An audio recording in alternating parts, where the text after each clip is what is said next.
Good morning mga buddy. Ang ano natin ngayon ay lechon manok mga buddy. Ito mga buddy,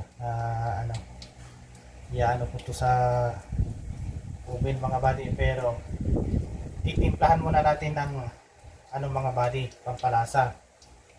Okay. Para kayo kung may oven kayo mga buddy. Hugasan nyo munang maigi ito mga buddy, tapos patatanggalan nyo ng tubig. Then ang gagawin, i-slice nyo ng pagano'n dito buddy. I-slice natin dito sa gilid nya. Dahil lalagyan natin na siya ng pampalasa mga buddy. Hindi naman nyo ibibenta mga buddy, kaya kahit anong slice na gagawin nyo, para manuot lang yung ilalagay natin pampalasa mga buddy. Mamarinig natin ito ng mga 6 hours. Saka natin i-oven. Tapos dito naman sa legs nya, dito niya siya anahan mga buddy. Saka dito sa gilid.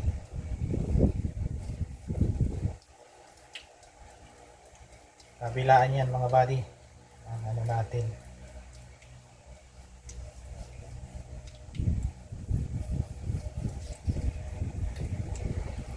Ngayon, may mabibili tayong mga buddy na durog na garlic mga buddy. Yan ang pang-ano natin mga buddy. Una natin titimpla.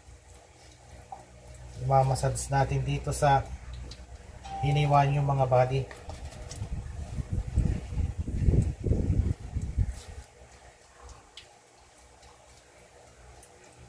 Mamassage natin dito sa niya. And then lalagyan natin siya ng konting mga buddy. Iodized salt mga buddy ang iano natin.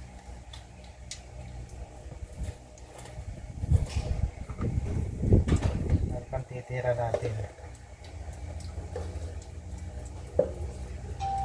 Ayan.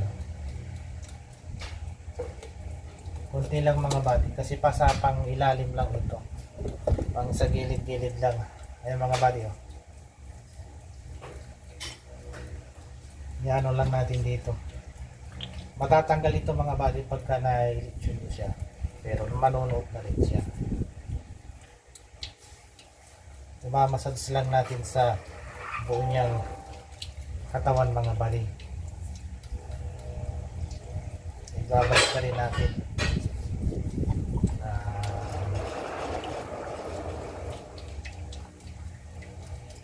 And then kasunod niyan mga buddy ay magic syrup mga buddy. Iano natin ang magic syrup mga buddy dito sa ilalim. Yan, babalik na rin nyo ng ganyan. And then doon sa hiniwa-hiwa nyo mga body, sa gilid, dito sa piece. Sa piece, doon ilalagay mga body. Malulusaw din. Itong muna ito mga body, iubos mo yan mga body. At saka, kung wala kayong magic sarap mga body, pwede yung ginisa mix mga body na then imamassage natin kasi madali siyang malusaw mga buddy. Then anahan natin ng paminta.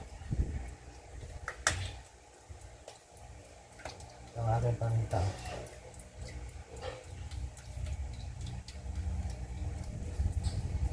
Iano natin dito sa saka dito sa loob.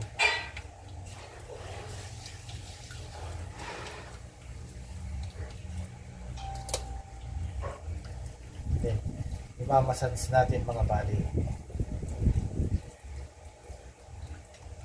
Ngayon, pagka natapos nyo ng ganun mga buddy na procedure, magano tayo ng tanglad. Ayan o. Tanglad to mga buddy. Para sa mamaya, ilalagay natin dito sa loob.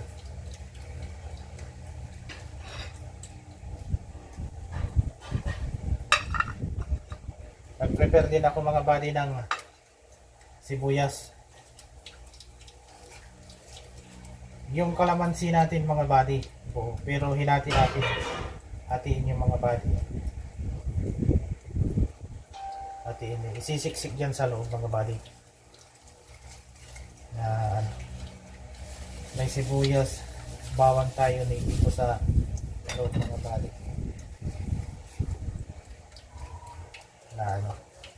Na imamarinate para ito ay mamaya. Then lalagyan natin ng konting luya mga buddy. Purpose ng luya mga buddy, pang aroma lang yung mga buddy ito, para pagka naluto hindi siya masyadong maano yung lansa mga buddy. Ayan ang galang. Ganyan lang ang gaya mga buddy. Kasabay nung yan, lalagay ulit natin dito sa loob na imamarinate. Ito ay kung may oven kayo buddy na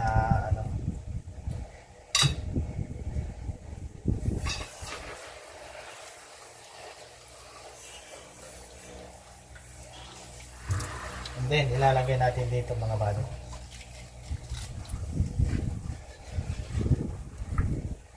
Dahil dito natin siya sa aking kasirola.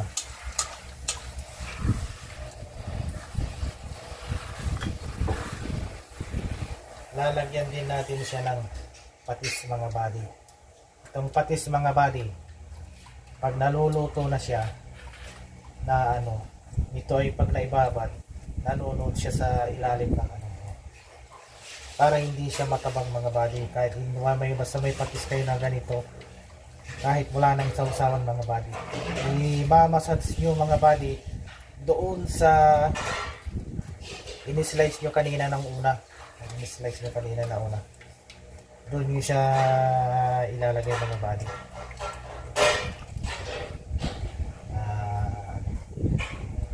Dalawang dito mga buddy, takip. Ayan. Then ang gamit ko nga pala na patis mga buddy, matagal na yan. Gamit ko patis kasi maganda itong patis na ito, talagang quality siya mga buddy. Itong pangalawa naman na ito buddy, dito sa loob natin siya ilalagay kasi nalagyan na natin siya sa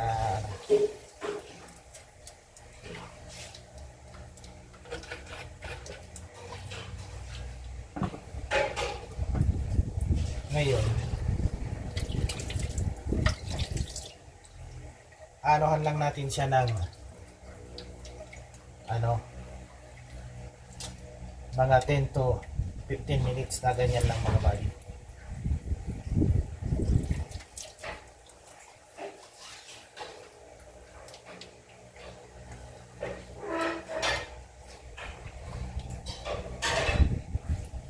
Anohan muna natin ng 10 to 15 minutes mga buddy na ganyan, nakaganyan siya. Okay mga buddy, after 15 minutes, dahil kinakagat lang natin yung patis, ang ilalagay natin ay Sprite. Lalagay tayo ng Sprite mga buddy. Pwedeng Coke, pwedeng Sprite. Ganito rin ang ilalagay nyo na kumagat na yung niya. Ngayon bababad natin siya ng 5 hours. Balik-balik 5 hours. Then pagka 2 hours, ibaliktad nyo mga body para yung nasa naman, ito naman na ibabalik-baliktad nyo lang. Okay mga body, ganun lang mga body ang pagmamarinate para mamaya ay natin ulit pagka natin nasa oven. Ayan mga body, na marinate na natin yung ng 5 hours mga body. Na natin siya sa oven mga body. Ito yung ginagamit namin na oven na yung tatak niya. pang sarili lang to mga buddy. Pwede kami mag-ano dito ng tinapay, lahat pizza, painitan. Pagka may ganito kayo mga buddy, pwede yung subukan. Dalawa ito mga buddy. Tapos yung isa, painitan ng ulam. Ito pa yung isa. Yan. So, iaano natin ng manok mga buddy. Yan. May setting din siya. Yan o. Kung makikita mo na ano. Mayroon siyang ano dito na ano. Pang whole chicken. Yan, pang whole chicken ay 35 minutes 175 Celsius yung mga body for 35 minutes mga body ay setting natin. Ayan siya mga body oh. Makikita nyo naman siya mga body kasi may mga ano siya dito, function din siya na pwede mong tignan. Okay mga body, ano na natin ngayon. Bali, ano siya? 1 hour and 20 minutes mga buddy.